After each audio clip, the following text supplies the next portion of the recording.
Mheshimiwa, tumeitika wito wako wewe kama mkandarasi uliopewa dhamana na serikali. Je, unaweza kutuambia kwamba umetuitia nini leo katika sehemu ya mradi wako? Kwanza napenda kuwasalimu. Asante sana. Na ripota hapo kwa serikali. Hapa mimi kama mkandarasi nimewaitia waandishi wa habari kukabidhi mradi ambao walinipa niufanyie kazi, mradi wa barabara. Barabara yenyewe ni barabara kubwa ya kwenda huko Ndavindavi wapi huko hadi.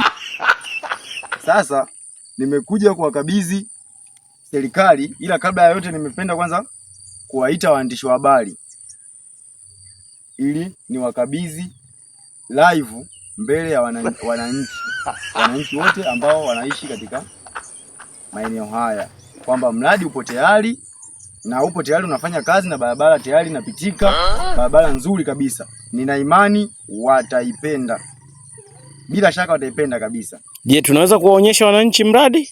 Ya, unaweza kaonyesha mradi umekamilika kwa 100%. Unaweza kaonyesha tu mradi kabisa, hamna noma. Mradi ndio huo hapo umekamilika kwa 100%. Kwa wananchi wata enjoy kabisa. Kikubwa tu wapunguze mwendo.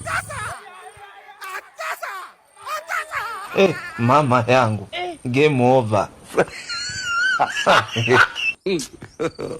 God have